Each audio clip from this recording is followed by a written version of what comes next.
horta dhibaatooyinka ugu badan ee dhulka ku dhacaya aqalka dabadeeday ba tahay saas u jeeyahay sida ilaahay og yahay maxaa ku waxda meesha horta wax weyn taadka waxaad qaban kartaa meesha yar ee moogtahay yaad qaban kartaa dad badan oo caruur oo intay la tagtay iyaga xoolo soo talaabinaya sidii lagu waayay baa jirta marka iyaga wax soo saar meesha ma yaaleen naftina bilwaadmiga ay macnaha khatar ku jirta. Change is not easy. The lowlands in Ethiopia, especially Somali and Afar regions, are threatened by climate change. Droughts, followed by powerful flash floods, soil is getting washed away and erosion gullies carve their way through the landscape. The impacts of climate change. Lifestyles of pastoralists and agro-pastoralists change. Life in urban and rural areas changes without prediction. Landscapes change.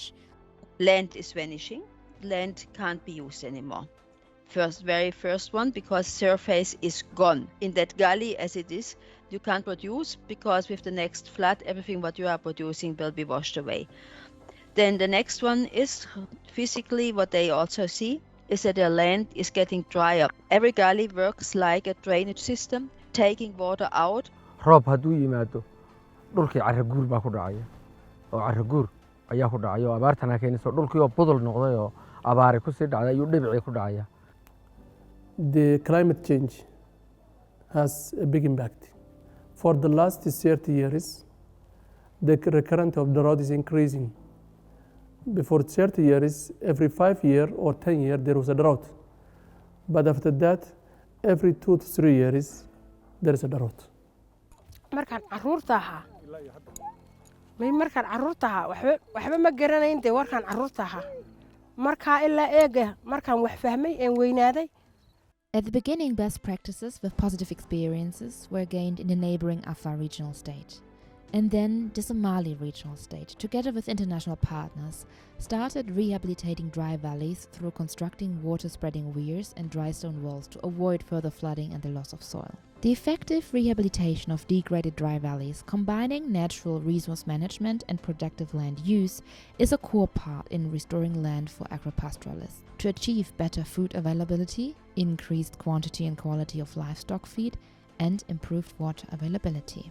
markii reer guurooga xoolaha la rarayay waa la guuri jiray guurisyada laga dhici jiray eega lamana guuro halkan baa la fadhiyaa carrada baa la xaadaa meel lama tago. Change is not easy, so it's painful. But now the farmers, for example, those who are displaced by the land degradation, after we do some with reclamation activity, when they see, they know what can be done. inay hagaajiyaan wax ka qabtaan baan doonaynaa waxa lagu xalin.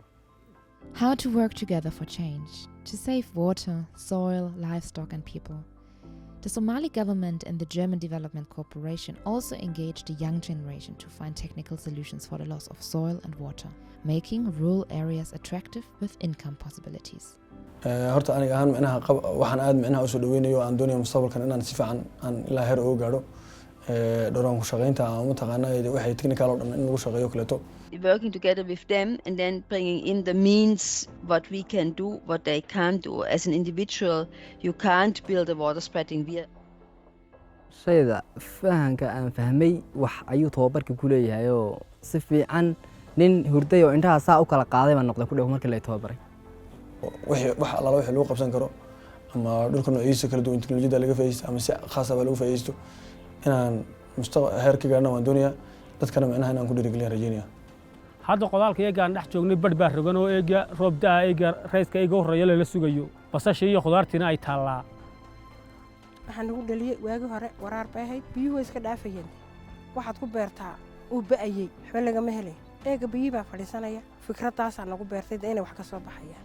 The physical work, like construction of water spring weirs, that technology is new to the country and to this region as a whole, and then we have been using for the last 3 years. Now some degraded land where the farmers left already, after the construction of such water spring weirs, farmers are back because the land is becoming productive again.